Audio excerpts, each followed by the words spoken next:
Hi everyone, good evening all students. आप सभी का भरपूर स्वागत है देव आईएएस चैनल में। आज हम बात करने वाले हैं आईएएस की तैयारी कैसे करें। सबसे पहले किसी भी एग्जाम को देने के लिए, कोई भी एग्जाम पास करने के लिए, कोई भी पेपर देने के लिए, कोई भी एग्जाम क्लियर करने के लिए सबसे पहले आपको उसका सिलेबस देखना चाहिए। कोई भी एग्जाम पास करना चाहते हैं तो सबसे पहले आप उसका सिलेबस देखिए। सिलेबस देखने के बाद पिछले 10 साल, लगभग 10 साल का प्रीवियस पेपर देखिए। पिछले 10 साल का पेपर देखिए। उसके बाद प्री का पेपर देखिए। पिछले 10 साल का पेपर देखने के बाद आप यह समझ पाते हैं कि क्या पढ़ना है, क्या नहीं पढ़ना है, क्वेश्चन का लेवल कैसा है, क्वेश्चन कहां से आएगा, कैसा आएगा, उसका आइडिया कैसा है, उसका क्वालिटी कैसी है, फॉर्मेट कैसा है, क्वेश्चन कैसा पूछ रहा है, क्या पढ़ना है, क्या नहीं पढ़ना है, आप ये समझ पाते हैं, खुद तय कर पाते हैं। आप ये देख पाते हैं कि प्रश्न कहां से आ रहे हैं। राइट। प्री का सिलेबस के अनुसार प्री मेंस की तैयारी करें। मेरे भाई आप इस चीज पर गौर करिएगा। प्री का सिलेबस के अनुसार, प्री का सिलेबस के अनुसार, प्री का सिलेबस के अनुसार प्री और मेंस की तैयारी करें। मान लीजिए सपोज दैट ये मेंस का सिलेबस है, इसी में प्री का सिलेबस है। ये प्री है, ये मेंस है।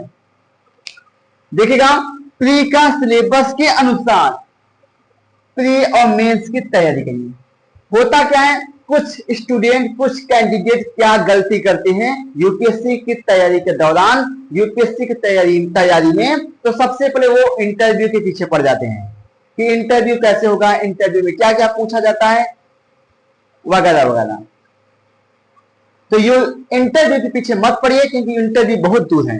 सबसे पहले 3 स्टेज होते हैं। सिविल सर्विस आईएएस बनने के लिए 3 एग्जाम, 3 स्टेज होती हैं। सबसे पहले प्री यानी प्रारंभिक एग्जाम, मेंस यानी मुख्य एग्जाम, फिर आपका था इंटरव्यू। तो सबसे पहले इंटरव्यू तक पहुंचने के लिए आपको प्री का एग्जाम क्वालिफाई करना होगा। प्री एग्जाम क्वालिफाई करने के बाद आप मेंस का एग्जाम क्वालिफाई करना होगा। तो सबसे पहले मेरे स्टूडेंट क्या जरूरी है प्री। तो सबसे पहले प्री, फिर मेंस, फिर इंटरव्यू। तो सबसे पहले जरूरी है प्री का एग्जाम, उसके बाद मेंस, उसके बाद इंटरव्यू। जब तक प्री क्वालिफाई नहीं होगा यहां नहीं पहुंचेंगे, जब तक यहां नहीं पहुंचेंगे तब तक आप यहां नहीं आएंगे। तो सबसे जरूरी है हर हाल में प्री और प्री। तो प्री का एग्जाम इसलिए हम कह रहे हैं, तो सबसे पहले आप प्री का सिलेबस देखिए, मेंस का भी सिलेबस देखिए, लेकिन जो तैयारी करना है प्री के सिलेबस के अनुसार, न कि मेंस के सिलेबस के अनुसार। प्री का भी सिलेबस देखिए, मेंस का भी सिलेबस देखिए, दोनों का सिलेबस देखिए, ठीक है। लेकिन तैयारी जो करना है वो आपको प्री का सिलेबस के अनुसार तैयारी करना है, न कि मेंस के सिलेबस के अनुसार। मान लीजिए सपोज दैट आप ऐसे समझिएगा, ये पूरा जो गोला है ये पूरा मेंस का सिलेबस है, इसी में ये इतना जो है प्री का सिलेबस है। यानी प्री का सिलेबस मेंस में आता है। यानी हम कह सकते हैं इस गोले के अनुसार प्री का जितना पूरा सिलेबस है वो मेंस में आ रहा है। प्री का पूरा सिलेबस मेंस में है। अगर ये पूरा मेंस का सिलेबस है, ये मेंस का सिलेबस है, तो इसी में प्री का सिलेबस है। तो प्री का सिलेबस इतना ही है, मेंस का सिलेबस इतना है, तो इसी में प्री का भी सिलेबस आ रहा है। मान लीजिए आप प्री का सिलेबस भी और मेंस का सिलेबस भी, दोनों सिलेबस साथ आप तैयार करिए।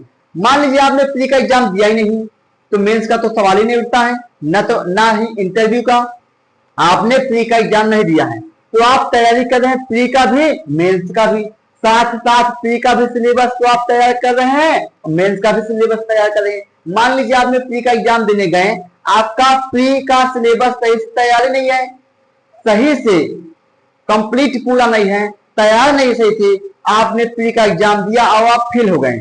अगर मान लीजिए आपने मेंस का भी तैयार कर लिया था, लगभग जैसे प्री का आपने तैयार किया था, तो उस मेंस का सिलेबस तैयार करने का फायदा क्या है? क्योंकि यार जब आप प्री का एग्जाम दे नहीं पाएंगे, आप प्री का एग्जाम पास नहीं कर पाएंगे, तो मेंस का आप बहुत तैयार है, 100% में 80% तैयार है, 90% तैयार है, उसका कोई मतलब नहीं है। तो सबसे जरूरी है प्री का। मान लीजिए आपने मेंस का सिलेबस तैयार नहीं किया था, लेकिन आपने इतना प्री का सिलेबस तैयार किया था, आपने प्री का एग्जाम दिया और आप प्री पास हो गए, प्री आप पास हो गए। तो जब प्री पास हो जाएंगे तो बच्चा मेंस आप देने के लिए, तो जब मेंस देने के लिए होगा तो ये तो पूरा मेंस का सिलेबस है। तो अब आपका पहले से ही इतना तैयार है, क्योंकि आपने प्री का एग्जाम क्वालिफाई किया है, तो आपने पहले से इतना सिलेबस तैयार किया था। बच्चा इतना इतना इतना इतना बच्चा है। तो बेटा अब मेरे भाई, अब आप मेंस का जब आप एग्जाम देंगे तो मेंस की तैयारी के लिए आपको आपका जो इतना सिलेबस पहले से तैयार है, आपको ये पढ़ने की आवश्यकता नहीं है, केवल ये पढ़ने की आवश्यकता है, तो आपका मेंस भी क्लियर हो जाएगा। डिफिकल्ट प्री एग्जाम है, क्योंकि प्री एग्जाम में क्या होता है, ऑब्जेक्टिव होता है, यस या नो, हाँ या ना में जवाब देना होता है। अगर सही है तो हाँ, नहीं सही तो ना। उसमें कुछ अपना एडवाइस, सलाह, राय, मशवरा, अपने विचार उसमें नहीं डाल सकते हैं, आप अपने आइडिया नहीं दे सकते हैं। लेकिन मेंस में क्या होता है, जिसमें लिखना होता है, उसमें अगर कोई भी सवाल छूट रहा है तो आप अपने विचार उसमें रख सकते हैं, अपने बात रख सकते हैं, अपने सोच, आपके जवाब रख सकते हैं। हो सकता है किसी का जवाब अलग अलग हो, एक ही प्रश्न के कई जवाब हो सकते हैं मुख्य एग्जाम में जहां लिखना होगा, क्योंकि सबके विचार, सबके सोच अलग अलग होती हैं, सबके बात रखने का तरीका अलग अलग होता है। तो आप वहां कुछ ना कुछ लिख सकते हैं, बता सकते हैं, अपना दिमाग दे सकते हैं, अपने आइडिया, विचार, सलाह, मशवरा आप रख सकते हैं। लेकिन प्री एग्जाम में ऐसा कोई मौका नहीं मिलता है, या तो हाँ या तो ना, क्योंकि उन जवाब यूपीएससी का होता है। प्री के एग्जाम में जवाब यूपीएससी का होता है, पहले से वो जवाब दिया होता है। मेंस के एग्जाम में आपका जवाब होता है, आपके अपने विचार होते हैं, आपका लिखने का एक जो आइडिया होता है, फॉर्मेट होता है, वो सब आपके होते हैं। तो कुछ ना कुछ अंक नंबर मिलेगा। तो सबसे ज्यादा जो डिफिकल्ट एग्जाम है वो है आपका प्री।